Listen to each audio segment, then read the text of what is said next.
Hello friend, welcome to my YouTube channel math solution. आज हम vector का question लेंगे जो इंपॉर्टेंट क्वेश्चन है। तो यहाँ पे तीन टॉपिक्स दिए हुए हैं, तीन टॉपिक निकालना है। मीन्स कि सर क्या, पहले तो इरोटेशनल प्रूफ करना है बच्चे, फिर ग्रेड फाइव निकालना है, देन लाइन इंटीग्रल सॉल्व करना है। और पॉइंट भी दिए हुए, कोई प्रॉब्लम नहीं, मेरे पास फॉर्मूला है। तो वन बाय वन। तो इरोटेशनल कैसा प्रूफ होता है? ग्रेड क्रॉस एफ बार। तो यहाँ पर आ जाएगा आपका आई जे और ये के, बराबर बच्चों। फिर del by del x, del by del y, del by del z. अब क्या आ जाएगा? 2x z³ plus 6y। फिर आ जाएगा 6x minus 2yz, then 3x² z² y²। हाँ, ये वैल्यू रख दिए सर हमने। आप कुछ भी नहीं, पहले आई लेना बच्चे। आई के रो और कॉलम को छुपा दो, ये वाला। आई के रो और कॉलम को हाइड कर दिया तो क्या बचा?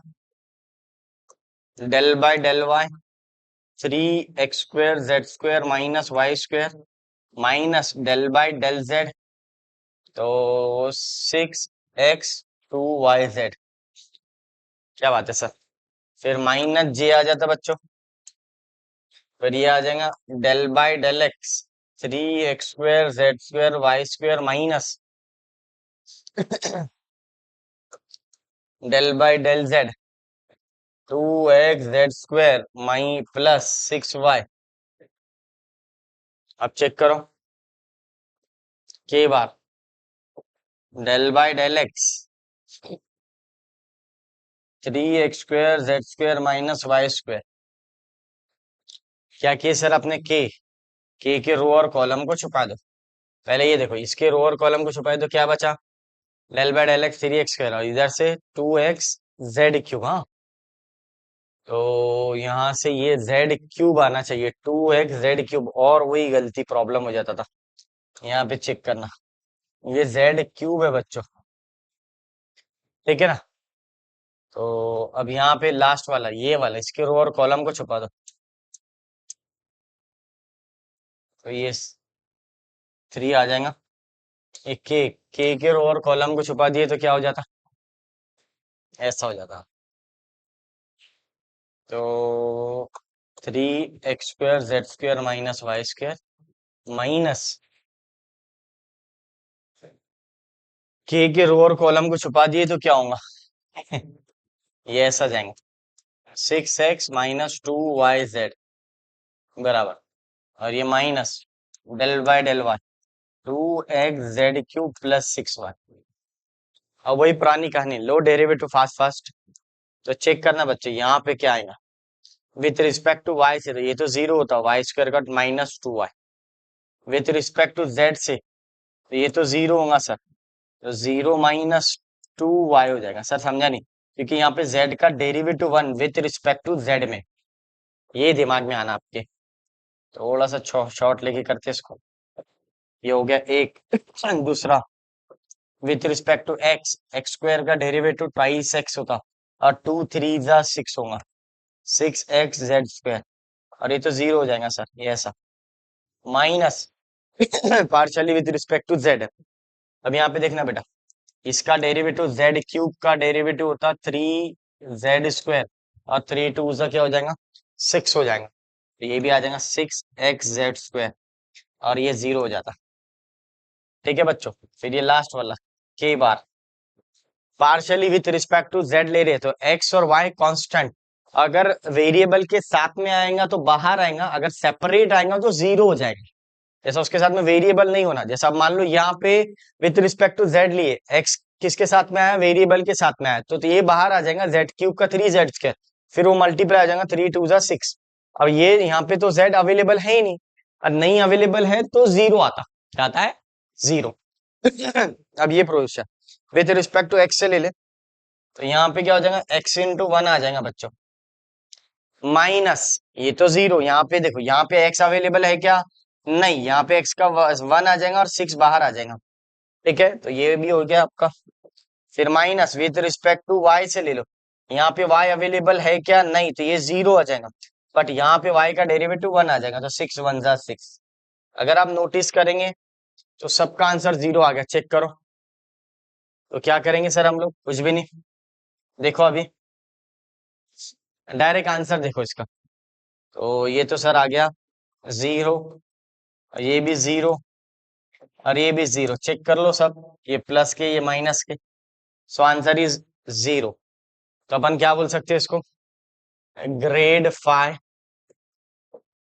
Grade into cross product, grad cross F bar equal to 0। अगर ये 0 आया तो लिखना it is irrotational. It is what, it is irrotational. ये कंपलसरी। अब देखेंगे आप, तो एक पार्ट सॉल्व हो गया आपका। अगर आपने पेपर में इतना भी लिख लिए तो अगर 7 मार्क का क्वेश्चन था तो 3 मार्क मिल जाएंगे आपको, या 2 मार्क मिल जाएंगे। फिर उसने बोला इसके फाइंड फाइव बोला, तो फाइव को कैसे निकालेंगे, F bar is equal to grad phi बोल के। तो हम लोग क्या करेंगे, नेक्स्ट स्लाइड में इसका ग्रेड फाइव निकालेंगे। चलो देखते हैं next slide. Now F bar is equal to this, तो अपने को फाइव निकालना है। तो grad phi is equal to F bar.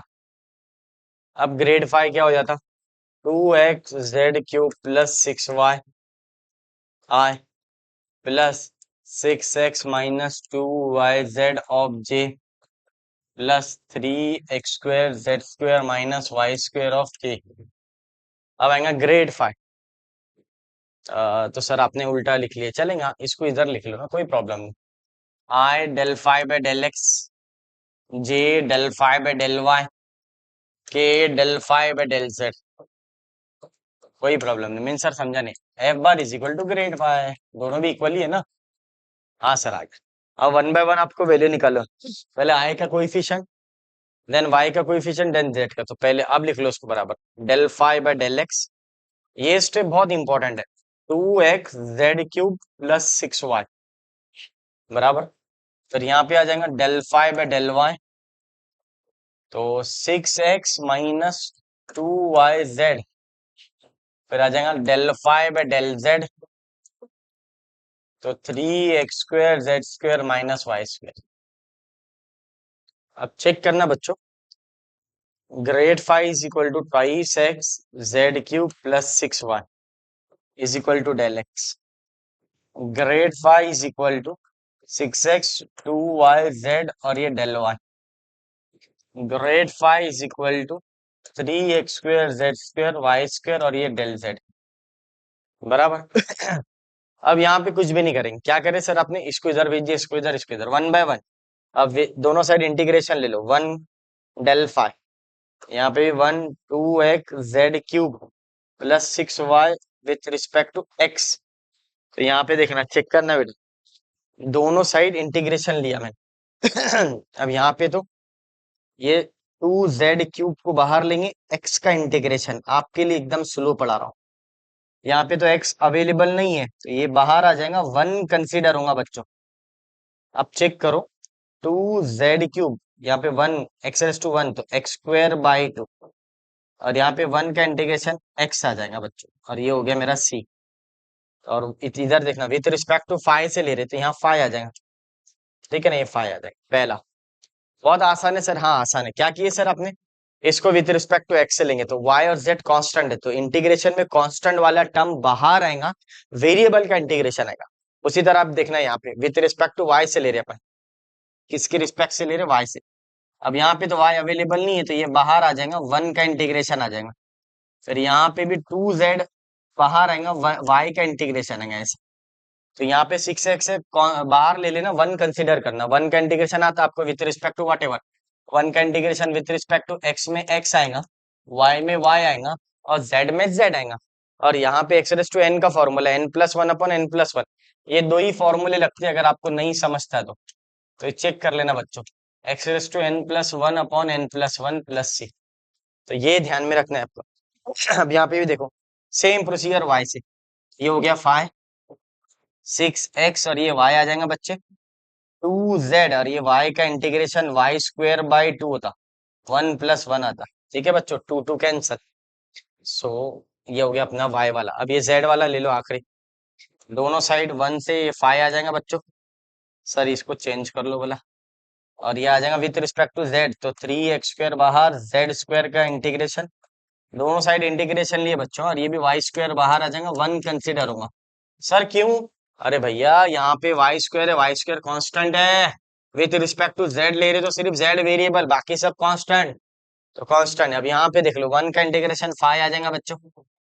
अब ये 3x² जेड स्क्वायर का आ जाएगा z³/3, और y², वन का integration x, sorry with respect to z से ले रहे तो z आ जाएगा +c, 3 और 3 कैंसर। अब कुछ भी नहीं डियर, यहाँ से चेक करो, आप खुद बोलेंगे यस सर। चेक करना बेटा किस तरह सॉल्व करेंगे। तो ये आ जाएगा आपका 5x² z³, 6xy, फिर सर कॉमन जो है इसको एक बार लिखने का, तो x² z³ 2 बार लिखा हुआ है, दिख रहा है आपको, नोटिस करें आपने, ये एक बार और ये 2 बार, तो जो भी 2 बार है उसको एक बार लिखना। और यहाँ पे भी चेक करो, 6xy 2 बार लिखा हुआ है, एक बार लिखना। और जो वन टाइम लिखा है उसको वन टाइम, तो यहाँ पर आ जाएगा y² z+c। चेक करना, this is your final five. क्या करने के सर, तीनों के बाद में आपको क्या करना है, एक ही फाइव बनाना है, तो फाइव तीनों में है तो एक बार लिखे।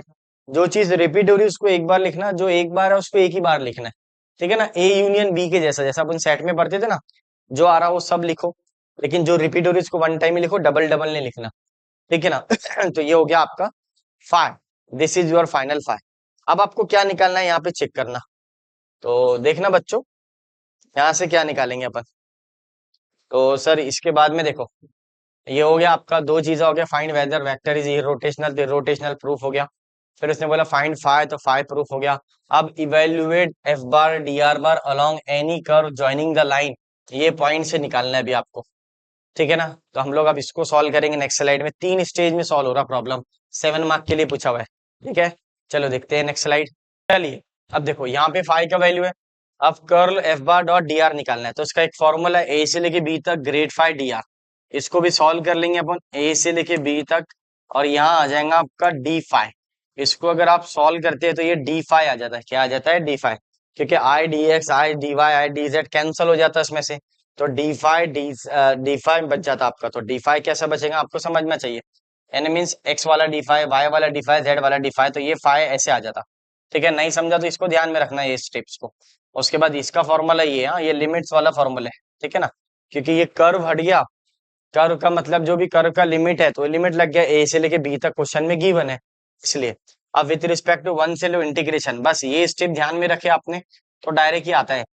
सी f⁻dr का यही फॉर्मूला है, ए से लेके बी तक, सी का मतलब ए से लेके बी तक लिमिट जो है वो, और ये तो ग्रेड फाइव dr, ये तो समझता सर मेरे को। अब उसके बाद आएगा विथ रिस्पेक्ट टू वन से, तो वन का इंटीग्रेशन क्या हो जाता है बेटा, फाइव हो जाता है। अब फाइव ए से लेके बी तक, अब इसको अपन क्या बोल सकते हैं, फाइव आ जाएगा बी ले लो पहले, फिर माइनस फाइव ऑफ ए ले लो, बराबर बच्चों। अब कुछ भी नहीं करने का, upper limit minus lower limit, तो पहले फाइव का वैल्यू रखो, फाइव का वैल्यू क्या है, x² z³ 6xy y² z, सी नहीं आएंगे इसमें क्योंकि डेफिनेट इंटीग्रेशन है इसलिए। अब b के कोऑर्डिनेट्स क्या है बच्चों, 3 1 4, minus lower limit, lower limit क्या है चेक करना, लोअर लिमिट, हाँ सबसे पहले ये तो लिख लो sir, x² z³ 6xy y² z, lower limit आएगा 1 - 2 1, बराबर। तो ये चेक कर लेना कैसा आएगा, तो ये हो जाएगा 1, ठीक है। एक और बी का बस upper limit minus lower limit, तो x का वैल्यू 3 है तो 3 का स्क्वायर और 4 का क्यूब, 6 × 3 × 4, बराबर 6xy आएगा सर, 4 नहीं आएगा यहाँ पे, तो यहाँ पे 1 आ जाएगा। अब आ जाएगा y³ y का स्क्वायर 1 और z बोले तो 4। अब यहाँ पे चेक कर ले बच्चे, minus lower limit, lower limit क्या है यहाँ पे, इधर ये देखो, ये x का वैल्यू, ये y का वैल्यू, ये z का वैल्यू यहाँ रखेंगे ये इक्वेशंस में, इधर आ जाओ, ये x का वैल्यू, ये y का वैल्यू और ये z का वैल्यू रखो। x का वैल्यू 1 का स्क्वायर, z का वैल्यू भी 1 का क्यूब, प्लस 6 × x का वैल्यू 1, y का वैल्यू -2, माइनस y का वैल्यू -2 का स्क्वायर और z का वैल्यू 1, ठीक है। अब इसको सॉल्व करो, 3 का स्क्वायर 9 और 9 × 64, क्योंकि 4 का क्यूब 64 होता, तो 576 होता है। ये चेक कर लेना आपने, 576 होता है। और ये 18 होगा और ये -4 हो जाएगा, बराबर माइनस, इसको सॉल्व करा तो 1, और ये -12, 2 का स्क्वायर 4, तो ये -4, बराबर। और कोई टर्म्स है क्या? बस अब डायरेक्ट ही हम लोग इसको सॉल्व कर लेंगे, कितना आता तो चेक करना। तो मैं ये सब तुमने सॉल्व कर लेना, डायरेक्ट इसको प्लस माइनस करके मैं फाइनल आंसर बता देता हूँ। तो फाइनल आंसर आ जाएगा, सर कर दो ना सॉल्व, ये 590 आ जाएगा, और ये -15 आ जाएगा, माइनस इंटू माइनस प्लस हो जाता, 590 + 15, अरे 605 आता है, ठीक, डायरेक्ट हो गया। बस इसमें देखना क्या है आपको, ये जो सॉल्व करके आता, बस देखना क्या है, ये दो स्टेप्स, ये स्टेप को आपको अगर ध्यान में रखते हैं आप तो कुछ भी नहीं है प्रॉब्लम में। ये फॉर्मूला, और इसका क्वेश्चन आता ही है पेपर में, 7 मार्क के लिए पूछता है। कितने मार्क के लिए पूछता है? 7 मार्क। तो इस तरह आपको निकालना है लाइन इंटीग्रल का फॉर्मूला। अगर आप 1 बाय 1 वीडियो देख रहे हैं फ्रॉम द बेसिक या फ्रॉम द फर्स्ट वीडियो, तो एनी हाउ आपको हर क्वेश्चन आएगा, क्योंकि हमने इतना छोटा छोटा चीजें बताए कि एक्स का डेरिवेटिव 1 होता, कांस्टेंट का 0 होता। हमने कंसीडर नहीं करे कि आपने 11th 12th में डेरिवेटिव पढ़े हैं बच्चों। जिन बच्चों को आता है वो तो 2x की स्पीड से भी सॉल्व कर लेंगे, इतना जबरदस्त पढ़ाए हुए हैं। तो इस तरह ध्यान में रखना है आपको, बेसिक पूरे वीडियो फंडामेंटल देखो, जो भी कॉन्सेप्ट है उसको देखो, और कुछ प्रॉब्लम है तो कमेंट करके जरूर बताइए कमेंट के अंदर कि सर ये वीडियो बाकी है, कोई सिलेबस बाकी है तो वो बताइए। आपकी रिस्पॉन्सिबिलिटी कि कौन सा सिलेबस बाकी है, क्योंकि हर एक का सिलेबस अलग अलग रहता है बच्चों। तो ये आपके ऊपर डिपेंड करता है, हम सबका सिलेबस नहीं देख पाते इतने सारे यूनिवर्सिटी का। तो आपको ध्यान रखना है, जो भी रह गया तो जरूर बताएंगे। ठीक है बच्चों, चलो मिलते हैं नेक्स्ट वीडियो में। वीडियो पसंद आया तो लाइक शेयर एंड सब्सक्राइब कीजिए।